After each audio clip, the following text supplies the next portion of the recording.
Well done. Hi everyone, welcome to the second in the series of me talking to post-16 providers in Lambeth. So I said in the last video, sorry, that yeah, I'm running this series, and the whole purpose of it is to give young people considering post-16 options a bit of a sense of what is about in Lambeth, but also in London more broadly. So today I'm joined by Mark Finch, who works for the Autism Project, which is part of Care Trade. They're based just by Elephant and Castle. And yeah, Mark is going to tell us a bit about the Autism Project. It's a program for young people with autism who have education, health and care plans. And yeah, it involves being able to kind of get work skills and work in a hospital. But I'll yeah, let Mark do all of the explaining. So yeah, thanks for joining me, Mark, and over to you. Thank you. Hi everyone, I'm Mark. So just a bit about the Autism Project. It's a full-time 2-year employability program for young autistic adults between the age of 18 to 25. Our aim is to make the journey towards and into employment more seamless and flexible in order to meet the individual needs of the students. We work in partnership currently with Whittington, Guy's and St Thomas and many other organisations. Students carry out their work placements in one of our partner sites during stage 1. And in stage 2, we focus more on that work independence, finding work and applying. Students continue to gain experience in workplaces that matches their skills and interests. Our outcomes for last year, 85% of our learners moved into either employment or voluntary work, and 70% of that was employment. So we're very proud of our students progressing. So our curriculum has been designed with pathways to adulthood in mind. Whilst education and employment are our main focuses, we have developed a holistic approach, which I will explore in more detail. Education. Most students attend a skill up session. This is where students study the theory around skills for work. During skill up, they will also do lots of project-based learning, role play, and students' learning styles are taken into consideration and adjustments are made where needed. Functional skills. This is for students that haven't reached their level 2 yet. They can attend functional skills. The sessions have a personalized and enable them to achieve and make progress in their individual learning plans. All learning is planned with independence, employment, and most importantly, the individual in mind. Support. All students have a job coach. The job coach is there to advise on reasonable adjustments and provide a bridge between the work mentor, the employer, and the young person. Work mentors in placements are given support plans and on how best to support our young people and advice on adjustments that may be required. Encouraging and role modeling effective and appropriate social skills are at the centre of all our interactions. One-to-one support is also available when it is needed. Employment. High quality placements are paramount to the successful delivery of our project. We ensure that both students and work mentors know their roles and responsibilities and have the resources and the support they need to provide a quality experience. Students attend a weekly job club session where they learn about the labour market and their employment rights, practice interview skills and apply for jobs.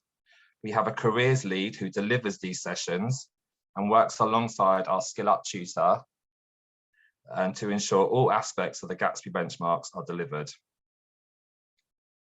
All students have the opportunity to meet with an independent careers advisor to discuss their careers options and goals. This is usually done at the end of the first year, just towards near the summer.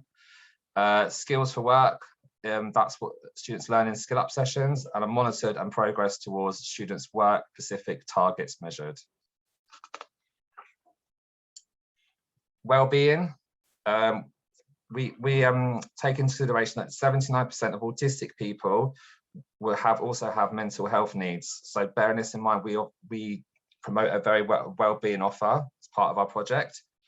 We know that healthy employees are more likely to have less time off work and be more efficient and focused whilst at work. For our students, whilst they're on the project, one-to-one sessions are available with our wellbeing lead. We also offer wellbeing advice. We do lots of different, take part in lots of different weeks, such as Stress Awareness Week, Anti-Bullying Week. We offer yoga sessions, and we have lunchtime meditation and mindfulness. We also always try to encourage our students around healthy living. We also do things during lunchtime or break times where students can make their own smoothies, have cooking sessions, exercise classes, and mental health workshops. We have a great emphasis on wellbeing for all our students whilst they're on the project. Independence. For students that need that little bit of travel training, we're able to provide this for students. We have an independence lead who works with students on a one-to-one basis and provides that intense travel training. And we've also worked alongside TfL and the Met Police, who have delivered some sessions for our students.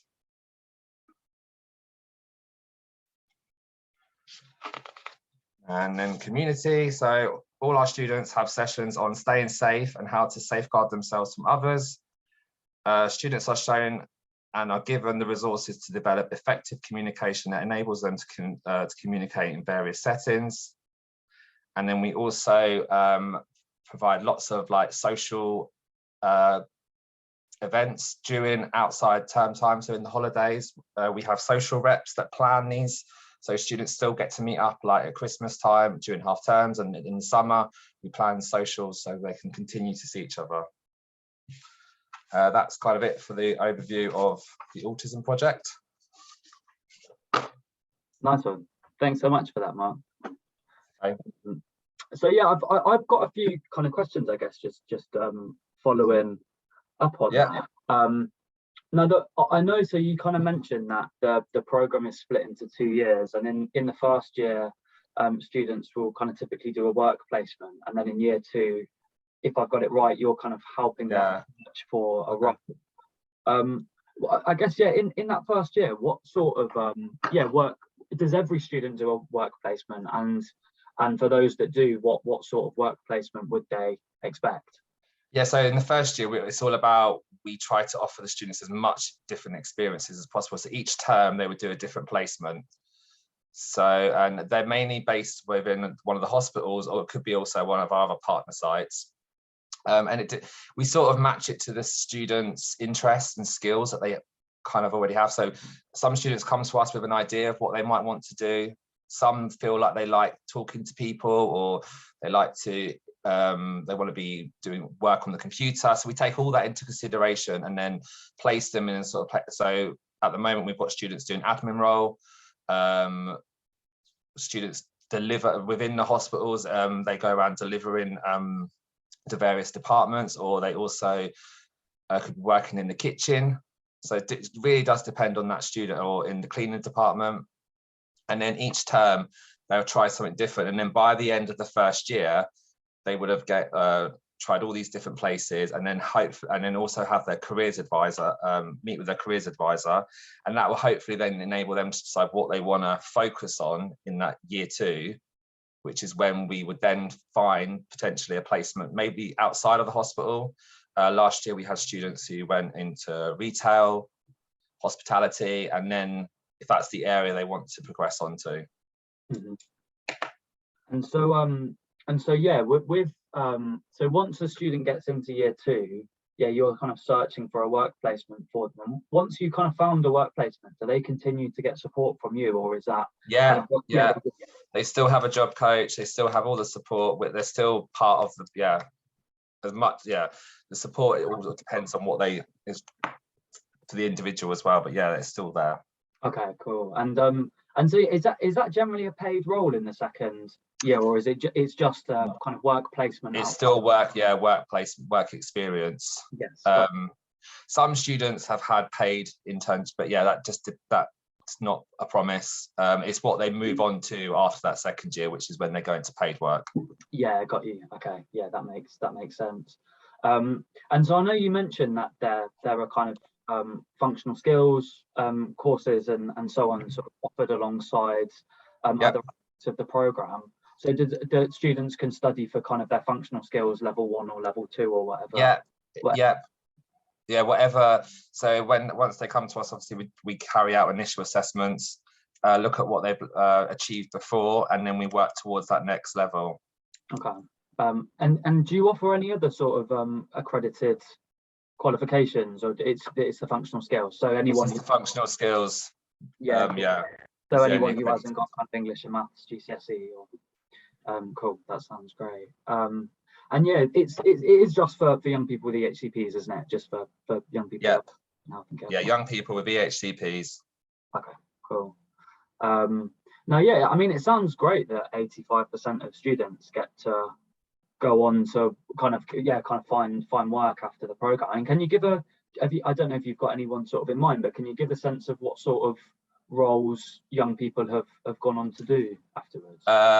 So he was in the so this young lady went on to work in retail, and she's still there now and doing very well, and very successful outcome. This young man, he actually finished the year before. He actually got a job, the only student who got a job during the pandemic. A very difficult time, but we're still very proud of the fact that he moved on to work, and he works at Guy's Hospital as a bank member of staff. Amazing. Cool. So yeah. And for them, with their kind of the work that they went on to do, was that kind of related to their work placement in second year? So young lady, she was very keen to work in retail, and we got her placements. She worked in places like the Co-op, and developed them skills needed to move on to that employment. Cool.